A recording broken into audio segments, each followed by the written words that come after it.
Assalamualaikum warahmatullahi wabarakatuh. Waalaikumsalam warahmatullahi. Bismillahirrahmanirrahim. Alhamdulillahirabbil alamin wassalatu wassalamu ala asrafil anbiya mursalin wa ala alihi washabbihi ajmain. Asyhadu an la ilaha illallah wa asyhadu anna Muhammadan abduhu wa rasuluh allazi la nabiyya ba'da.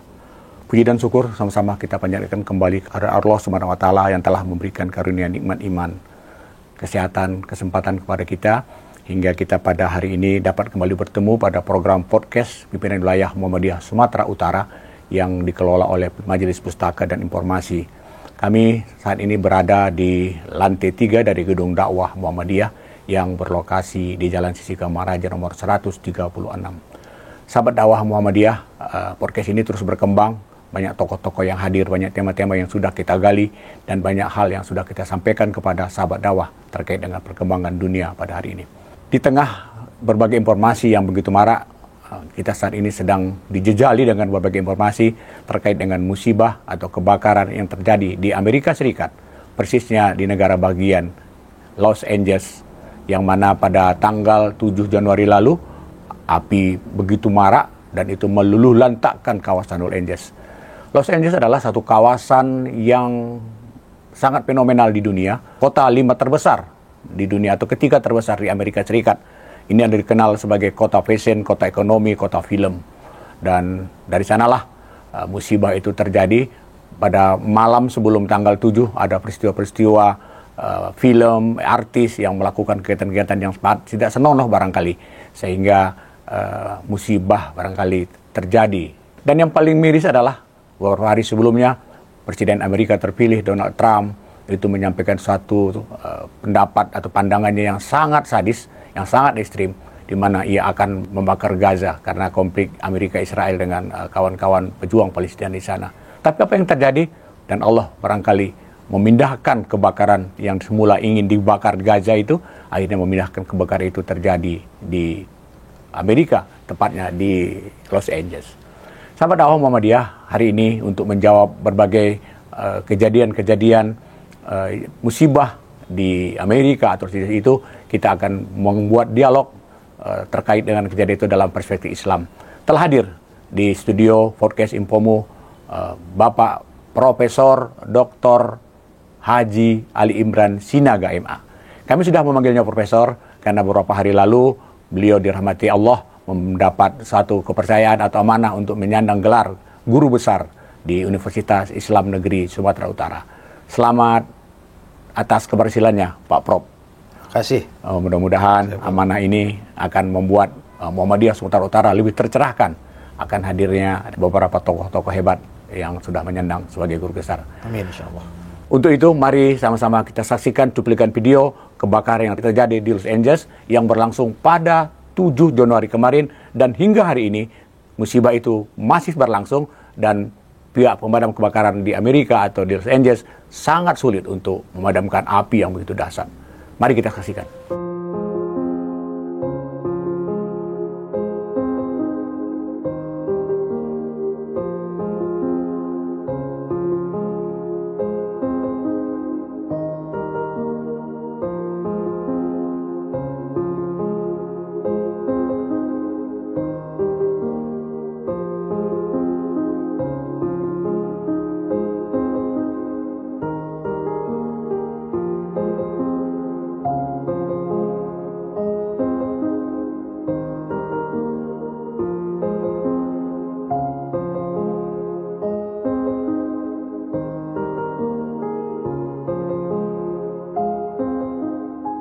Ustadz Ali Imran, tadi sudah kita saksikan video tentang bagaimana musibah di Los Angeles, di mana kawasan itu hancur, luluh lantak, yang membuat banyak orang pada satu sisi bergembira, pada satu sisi lagi miris karena bencana bagaimanapun adalah bencana kemanusiaan. Barangkali Ustadz bisa melihat gambaran seperti apa kebencanaan ini dalam perspektif Islam barangkali. Terima kasih Pak Saiful. Assalamualaikum warahmatullahi wabarakatuh.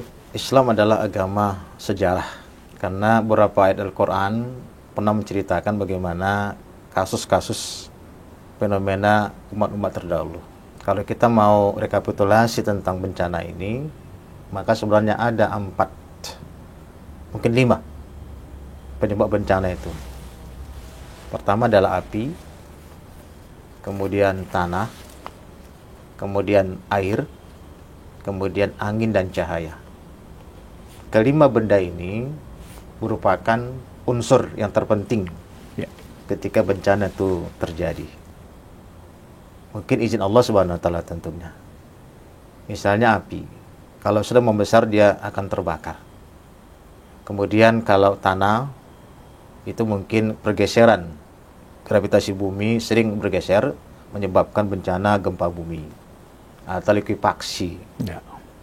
Kemudian kalau air, itu kalau sudah besar pasti ada banjir, tsunami kepada orang sekitar tempat tinggal itu. Kemudian kalau angin, kalau sudah besar pasti topan, atau sering di Amerika namanya tornado. Ini 4-nya adalah penyebab unsur bencana itu.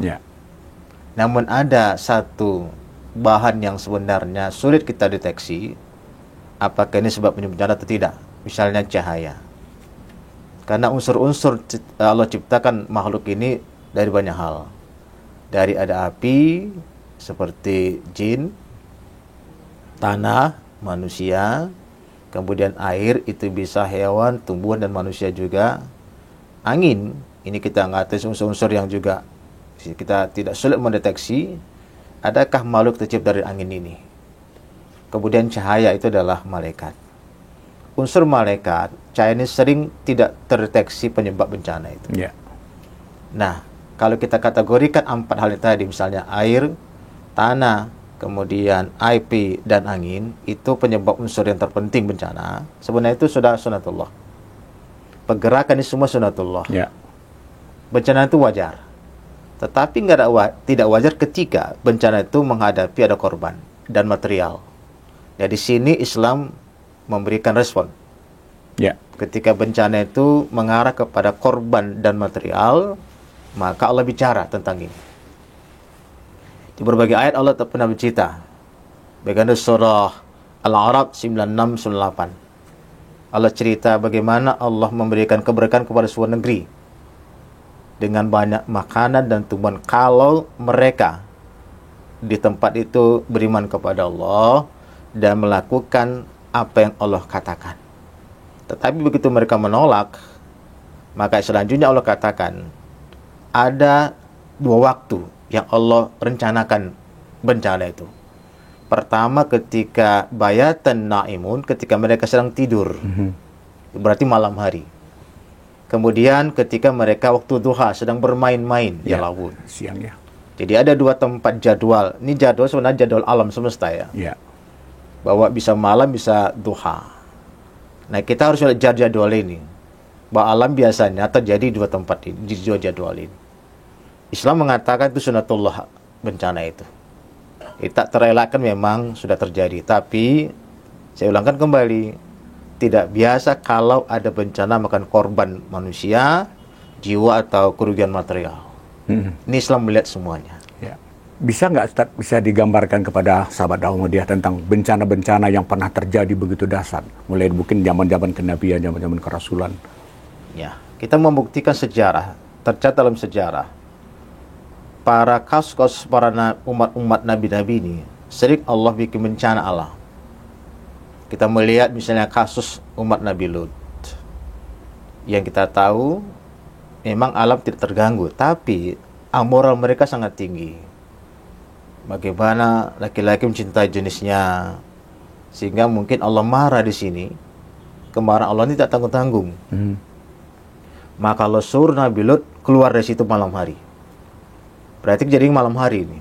Suruh keluar, dan ternyata Lut mengambil tempat yang aman, namanya gua. Yang di Yordan itu namanya Lut's Cave, guanya Nabi Lut. Dia ngambil tempat aman, dan disitulah Allah katakan jangan lihat ke belakang. Dan disitulah terjadi bagaimana gunung meletus, kemudian dibalikan Allah tanah sampai serendah-rendahnya, dan terbenamlah umat Nabi Lut. Ini kasus ketika tanah bermain menghancurkan manusia. Kemudian kaum Nabi Saleh, kaum Tsamud. Allah berikan kepada mereka unta untuk minuman mereka sebagai susu di atas bukit yang mungkin kering air, malah ada yang rakus membunuh unta ini. Maka Allah marah, maka Allah berikan angin dingin selama 7 hari 7 malam. Dan mereka tidak bisa kemana-mana, langsung petir. Dan Allah berikan kalimat di sana mereka seperti batang kurma yang kering, gosong, bolong. Ini yang kedua. Kemudian Allah juga contohkan kepada kaum umat Nabi Aika dan Madian. Sama seperti itu. Mereka kena petir dan kemudian dingin yang sangat. Nah, untuk kebakaran, kita nggak pernah menemukan identifikasi ini. Bahwa kebakaran di umat Nabi dulu tidak Allah pernah berikan kepada umat-umat sebelum Nabi Muhammad ini. Kecuali memang itu api digunakan Allah untuk menguji Nabi Ibrahim. Ya. Tetapi itu api untuk personal beliau aja. Ya.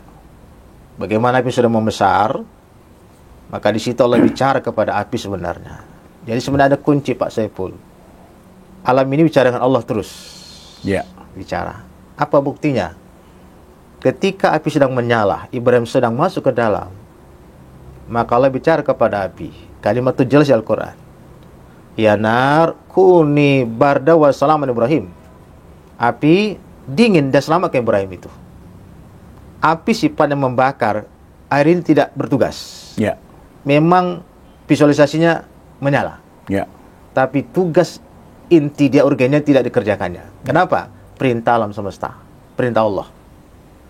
Maka dinginlah Ibrahim di sana dan selamat. Nah, di sini ada kunci ternyata perjalanan alam ini, komunikasi Allah dengan alam itu berjalan tanpa kita sadari. Ya. Termasuk barangkali kasus-kasus yang hari ini terjadi, berkembang. ya. Ya. Jangan-jangan ada komunikasi langsung Allah dengan alam ini tanpa kita sadari. Ya, ya. Itu barangkali mau kita lihat tentang bencana yang Contoh-contoh barangkali dialog alam dengan Allah sebagai pencipta itu ada nggak yang lain kira-kira? ada. Kita ada melihat dasar kursi Ya. yang pernah di-share oleh almarhum Ustadz kita terkenal di media di Indonesia ini. Ya. Udah meninggal beliau. Dia melihat ada sebuah diskusi laut. Laut pernah minta kepada Allah agar membenamkan manusia 3 kali 1 hari. Pagi, siang, dan malam. Ya. Permintaan ini Allah tanya, kenapa ingin membenamkan manusia? Karena kata laut, dia udah benci kepada manusia. Sebab tempat dia transit terakhir di pantai, udah banyak kejadian kemaksiatan. Ya. Pembunuhan, pemerkosaan, buka aurat, segala macam. Maka ketika perintahnya Allah tahan, masih ada hamba-hambaku di sana, laut berhenti. Tetapi rasanya kalau 3 kali 1 hari kali setahun, kita kalikan aja lah. 365 kali 3. Berapa kali minta dalam setahun? Nah, tiba-tiba nggak mungkin lah seorang orang tua misalnya minta kepada anaknya, ya, minta ganti HP saya lah. Mungkin hari ini nggak bisa, karena belum ada duit. Mungkin suatu saat dikasihnya. Disinilah momen penting itu, ketika Allah izinkan laut hadir. Disitulah dia akan tsunami. Ya. Nah, di sini dialog Allah dengan alam terus berlangsung.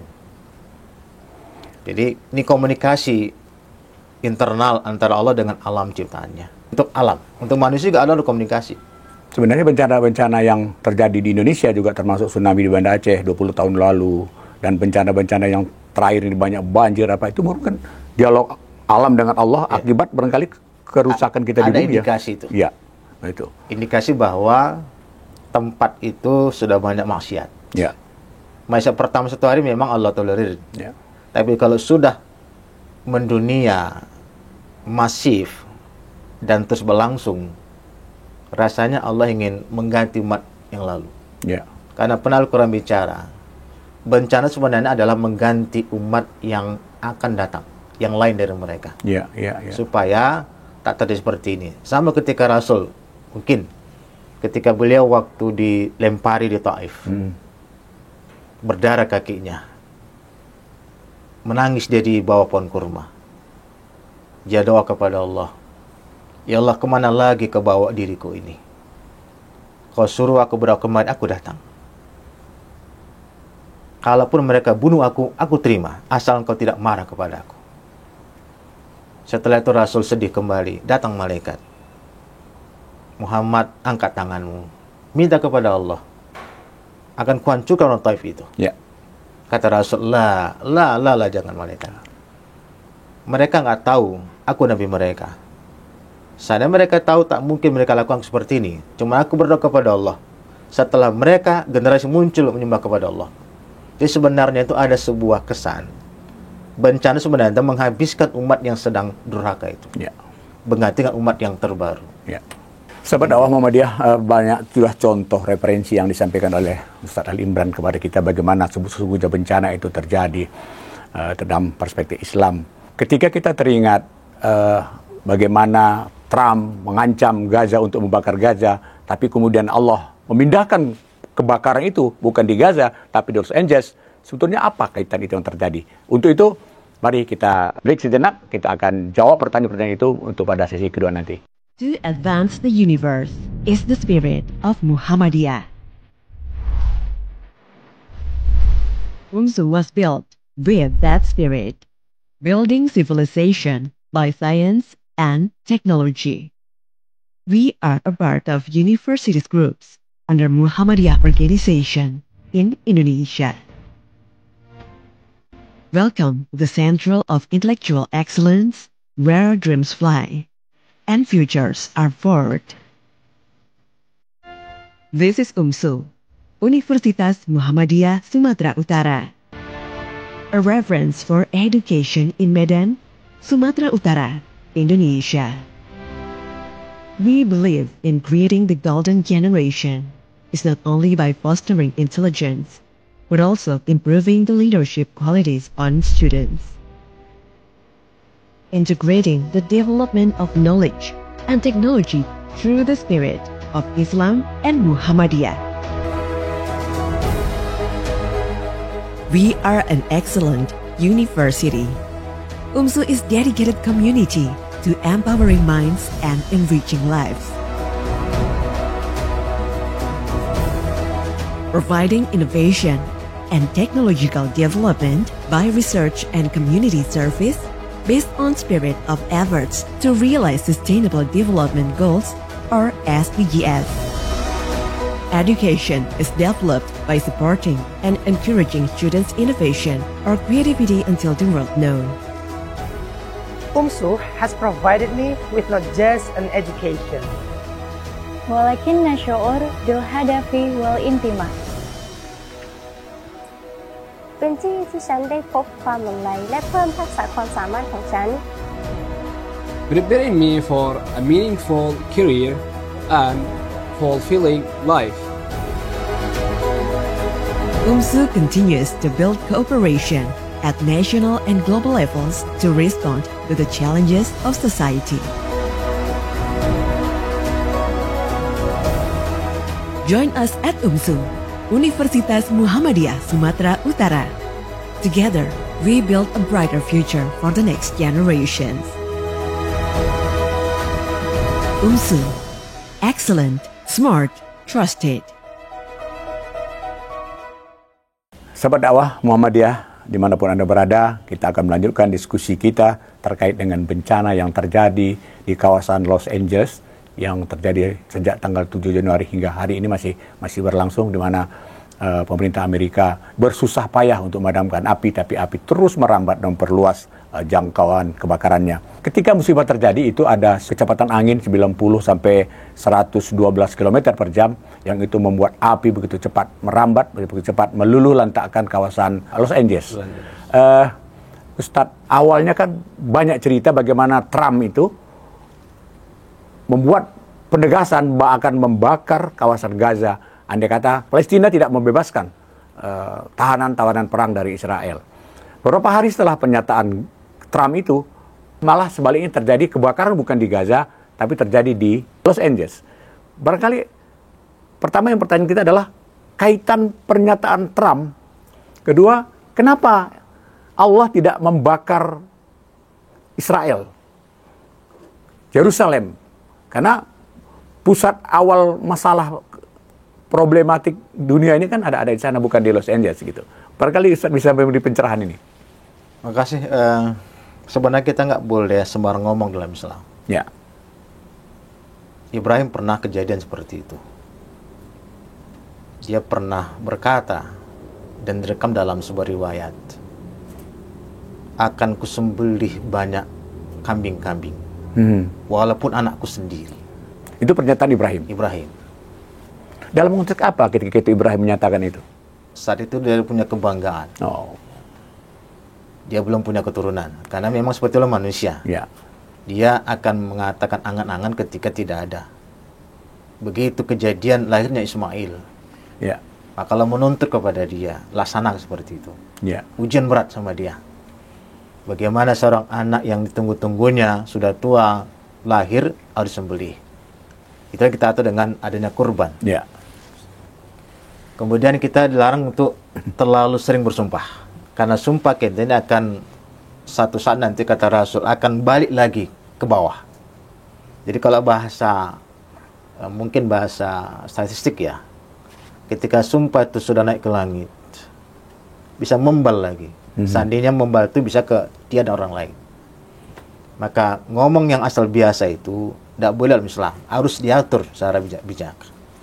Dan mungkin kasus seperti ini terjadi sama Donald Trump. Ya.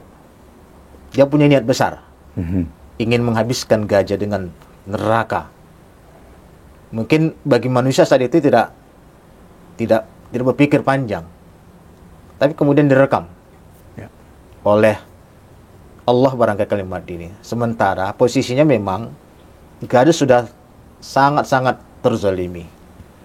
Sampai berapa lama dengan pemusnahan manusia, kemudian harta benda, kemudian menyetop stok makanan, sampai kelaparan segala macam. Ya. Ini kan sudah, kalau bahasa kita sudah endingnya kesengsaraan itu. Ya. Ditambah dengan kalimat yang itu. Maka kemudian bahasa agama berbalik. Jadi kalau seandainya sumpah itu berbalik, itu bisa kemana-mana. Ya. Maka tidak boleh seorang ibu bersumpah kepada yang lain, terutama kepada anaknya. Itu bisa balik, bisa tidak. Ini Kalau sumpahnya sumpah baik gimana?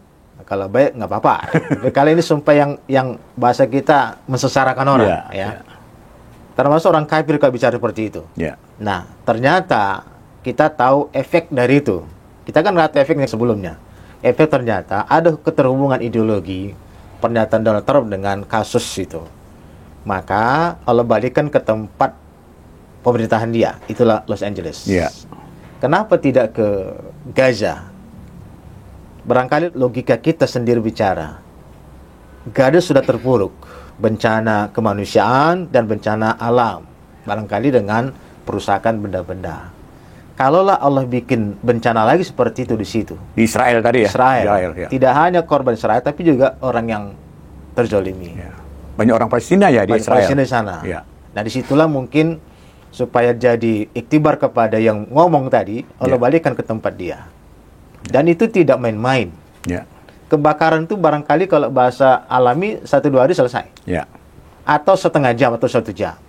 Ini malah itu ada angin kencang, Santana. Itu ada Allah ciptakan di Al-Quran sebenarnya. Ya. Al-Baqarah 266. Bagaimana seorang yang sudah punya kebun, yang kebun kurma sudah berbuah, ada sungai-sungai, tapi kemudian ada 3 syarat di sana, kata Allah. Kenapa terbakar? Pertama, bahwa yang punya itu sudah tua, kibar. Kalau sudah tua kan tidak ada pengawasan lagi. Udah lemah, tidak ada lagi kreativitas menjaga kebunnya. Kemudian dzurriyyatan di'afah. Keturunannya sudah lemah pula, tidak konsen kepada seperti orang tuanya. Lalu ditambah yang ketiga, i'saru minan nar, ada api yang ditampak angin kencang. Lalu ihtarakat, terbakarlah itu. Jadi ada 3 syarat sebenarnya, barangkali kalau kita mau kita teliti. Siapa orang tua itu? Ya, orang tua itu adalah orang mengawasi Los Angeles barangkali. Mungkin wali kotanya tidak lagi waspada. Ya. Kemudian warganya juga tidak waspada. Karena saya dengar ketika tanggal 2 itu angin Santa Ana sudah kencang. Itu memang ada suara seperti suara, tapi orang nggak peduli. Ya. 2, 3 udah ada bercak api dan marak tanggal 7. Tapi udah terlambat. tetapi angin kencang terus berjalan. Makanya kita sangat aneh. Kenapalah pindahan api ke rumah orang itu dari pohon palem? Ya. Dari mana pohon palem bisa mengandung api sehingga terbang ke rumah orang lain? Wallahu a'lam bishawab. Jadi sebenarnya saudara kasih Allah ini bermain. Jadi Allah ingin menunjukkan tentang kemahakuasaannya, bahwa tidak boleh main-main dengan pembicaraan dan tidak main-main dengan kezaliman orang lain. Bahwa inilah sebuah karya besar Allah. Ada semua aturan alam dia. Di alam ini tidak boleh menzalimi orang lain, karena sebab nanti akan pindah kepada yang menzalimi. Mungkin kalau kaitan dengan agama seperti itu. Walaupun kalau orang ilmiah mengatakan nggak ada hubungan, memang kalau kita katakan ada hubungan, nggak ada hubungan memang secara ilmiah. Cuman bisa kita lihat dalam peristiwa berbagai riwayat lain. Mungkin ada 2 kasus barang kita tampilkan barangkali tentang sakit dan kehilangan harta benda. Ya. Jadi Rasul ada sebuah hadis riwayat Tirmizi. Di sana ada kalimat man marida lailatan fasabara wa radiyanillah. Barang siapa sakit satu malam, sabar dia, rela dia, maka keluarlah dosa-dosanya seperti lahirkan ibunya dulu. Nah, bahasa kita sakit kan alami. Ya. Cuman dalam bahasa agama sakit itu karena dosa, agar Allah membersihkan dia. Nah, bahasa orang kali nggak apa-apa kan sakit biasa. Namun bahasa agama yang tidak ilmiah barangkali, tapi ideologinya sakit adalah penghapusan dosa. Satu. Ya. Kemudian kedua, kehilangan terbenda. Kasusnya Sa'labah yang dulu miskin, ingin kaya, maka Rasul arahkan jadi toke kambing. Berhasil dia, perintah zakat turun. Tidak mau dia berzakat. Apa akibatnya? Maka Allah mengambil hartanya, membuat sakit-sakit kambing dan mati semua habis. Ya. Ada sebuah wacana di sini, walaupun ilmiah sangat perlu kita teliti lebih lanjut, bahwa kalau kita kehilangan terbenda, itu ada hubungannya, bahwa itu karena kita sedang pelit-pelitnya. Nah, itu bukan contoh, ada keterhubungan antara kasus dengan background kejadian itu. Ustadz, barangkali dari peristiwa besar di Los Angeles, kemudian kita melihat bagaimana peristiwa terjadi di Indonesia yang kemana hujan, badai, longsor, tanah yang tergerus, terbenam. Iktibar apa yang harus kita ambil dari semua peristiwa ini agar kita lebih sadar sesungguhnya apa yang terjadi? Nah, kasus Indonesia adalah pertama, kita jangan tinggal di tempat rawan bencana. Ya. Itu dia. Kita paham secara teknologi, orang bencana itu biasa dekat pantai, di lereng gunung, dan perbukitan. Itu adalah rawan. Nah, pertama, secara ilmiah, jangan kita menempati tempat tinggal yang rawan bencana. Itu satu. Ya. Kemudian kedua, ketika kita tempat tinggal karena terpaksa di sana, maka jagalah yang kata oleh surat Ar-Rum itu. Jangan buat kerusakan di sana. Ya. Kalau bahasa agama, jangan buat erosi. Kalau sudah pegunungan ditebangi pohon, pasti ada kemarahan alam bahasa kita. Ya. Kepada Allah pasti sana. Itu naluri. Sungai-sungai itu jangan dipreteli. Artinya di lereng gunung kan sengaja ciptakan Allah itu pohon-pohon untuk menahan air, tapi digunduli buat perumahan, jelas seperti itu. Jadi 2 sisi ini penting kita pelajari. Ternyata bencana itu memang karena 2 hal ini. Pertama, karena kita dekat di tempat rawan bencana. Kemudian ketika alam ini tidak lagi kita kelola dengan sempurna, maka Allah dengan bahasa kita kemarahan begitu. Kalau pengelolaan alam itu 1-2 hari mungkin Allah maafkan. Tapi kalau sudah masih berkelanjutan, di sini ada konektivitas antara alam dengan Allah itu. Ya. Ustadz, kita kan Indonesia saat ini sedang dilakukan semacam ancaman tentang bakal terjadinya megatrust. Ini gempa besar yang mencapai hampir 9 magnitudo, dan itu akan meluluhlantakkan banyak kawasan di Indonesia. Pesan-pesan apa yang bisa Ustadz sampaikan untuk mempersiapkan mental kita menghadapi kebencanaan kemanusiaan yang sangat besar itu nanti? Oke, ini mungkin sebuah estimasi aja ya. Iya. Estimasi yang mungkin dalam bahasa kita mungkin bisa, mungkin tidak. Ya. Nah, kalau tidak berarti kita bersyukur. Ya. Kalau terjadi kenyataan seperti ini, siapkan diri kita. Karena memang ini kan kata Rasul sudah dekati kiamat kan sudah dekat sebenarnya. Ya. Jadi kalau kata Rasul pernah, antaraku dengan kiamat itu cuma ini aja. Ya. Udah dekat, cuman tahunan mungkin kita hitung nominalnya. Ya.